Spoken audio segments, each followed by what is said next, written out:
Assalamualaikum warahmatullahi wabarakatuh. Selamat pagi anak-anakku semuanya. Bagaimana kabar kalian hari ini? Semoga kalian selalu dalam keadaan sehat walafiat ya. Hari ini untuk bahasa Sunda silahkan dibuka bukunya halaman 102. Nah, atau harus dibuka? Nah, di halaman 102 teh hayu urang mikaweruh babasan jeung paribasa. Mari kita mengenal ungkapan kata dan peribahasa. Nah, yang pertama yang akan kita bahas yaitu babasan ya terlebih dahulu. Nah, di sini ada dua kalimat ya. Dilawan ku kenca oge menang atuh. Dilawan dengan tangan kiri juga bisa. Nah, kalimat yang kedua, dasar jelema hampang leungeun diheureyan sakitu wae neunggel. Dasar orang ringan tangan diganggu segitu saja mukul. Nah, di dalam kalimat di atas ini dua-duanya mengandung babasan ya. Nyaeta ku kenca jeung hampang leungeun. Nah, ini ku kenca dan hampang leungeun. Ku kenca ini maksudnya atau maksudna teu kudu dinyakeun bawaning enteng atau gampang. Jadi dengan tangan kiri maksudnya melawannya tidak sungguh-sungguh atau gampang sekali. Nah, saking gampangnya makanya bilangnya ku kenca oke menang atuh. Nah, ku kenca itu saking gampangnya.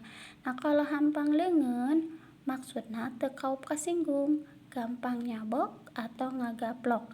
Jadi kalau ringan tangan itu maksudnya tersinggung sedikit, gampang memukul atau menempeleng. Paham ya? Nah, babasan atau paribasa teh mangrupa ungkara, omongan, kalimah pondok. Jadi, ungkapan kata atau peribahasa itu merupakan susunan kata, omongan atau kalimat pendek. Ya. Susunan kecapna geus matok. Susunan katanya sudah teratur serta mengandung arti injeman serta mengandung arti kiasan. Jadi bukan arti yang sebenarnya. Paham ya? Jadi lain arti saujeratna. Jadi bukan arti yang sebenarnya.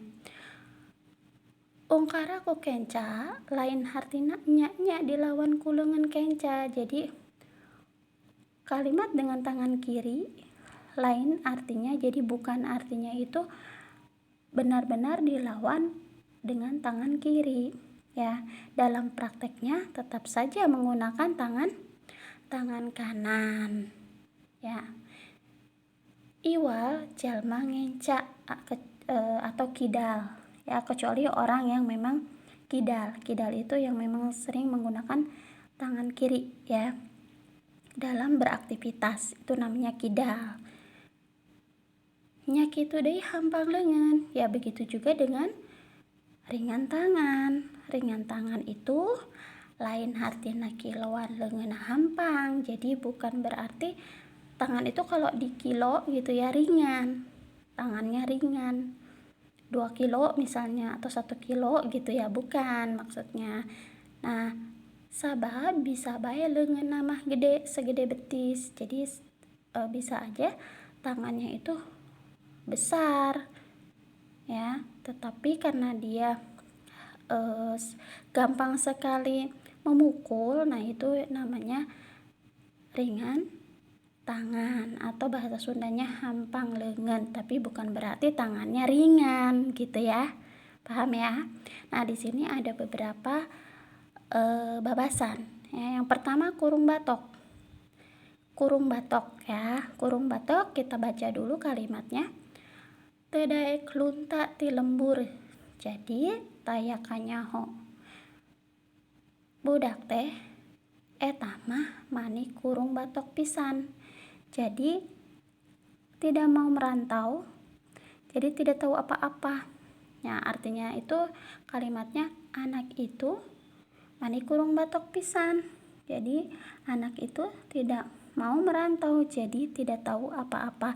Nah, ini biasanya enggak hanya untuk anak yang merantau ya. Biasanya ini untuk Anak yang memang gak gaul gitu ya, yang gak pernah kemana-mana, hanya di rumah saja, itu bisa disebut kurung batok. Jadi anak yang tidak tahu apa-apa ya, paham ya? Jadi anak yang tidak tahu apa-apa, tidak ngerti apa-apa, yang gak gaul, yang katro, nah itu yang kalau orang sini yang norak, nah itu yang namanya kurung batok. Kemudian yang kedua, letik burih. Kalau letik burih itu borangan atau sieunan ya, artinya itu penakut. Aya lalaki letik burih, ku anjing bae sieun. Nah, ini kalimatnya begitu ya.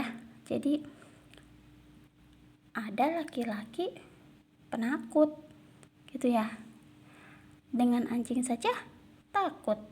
Jadi kalau anak laki-laki itu kesannya harus berani. Jadi sama anjing ya nggak boleh takut, seperti itu ya.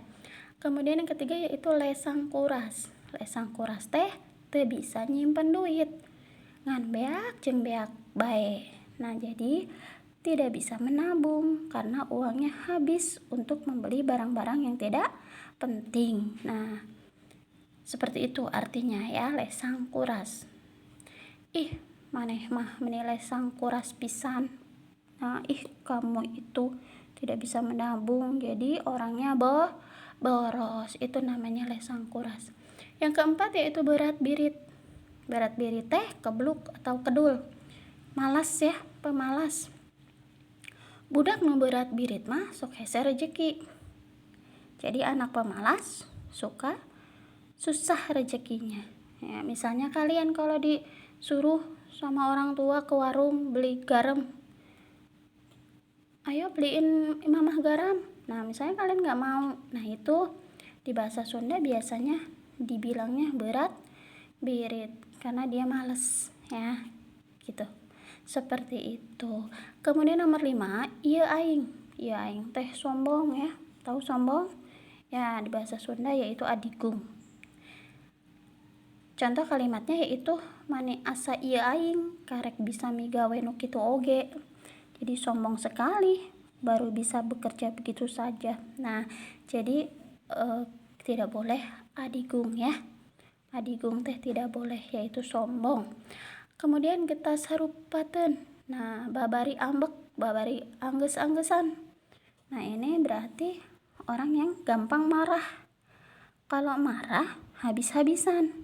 Nah, ini ada ya yang seperti itu. Ari mamatahan ka budak teh ulah sok getas harupateun, goreng eta teh. Nah, jadi kalau menasehati anak itu jangan gampang marah, itu tidak baik akibatnya. Nah, seperti itu. Kemudian nomor 7, luncat mulang. Luncat mulang itu tetigin karena janji atau jalir janji ya. Ingkar janji, tidak menepati janji. Nah, itu artinya luncat mulang. Kunaon sih maneh mah kana janji teh bet luncat mulang gitu. Nah, kenapa kamu itu kalau berjanji suka diingkari? Nah, siapa ini yang suka ingkar janji? Nggak boleh ya. Kemudian yang 8 yaitu cacarakan keneh. Cacarakan keneh itu kakara diajar. Jadi baru belajar ya, atau masih belajar. Tacan bisa bener. Contoh kalimatnya, kuring mah maca Quran teh masih cacarakan keneh. Saya membaca Quran itu masih belajar, belum bisa apa-apa. Nah, itu artinya. Jadi cacarakan keneh itu masih belajar ya, atau baru belajar. Jadi belum bisa. Ya, demikian materi hari ini yang bisa Ibu sampaikan. Terima kasih untuk yang sudah menyimak. Hari ini tidak ada tugas dari Ibu. Ibu akhiri. Assalamualaikum warahmatullahi wabarakatuh.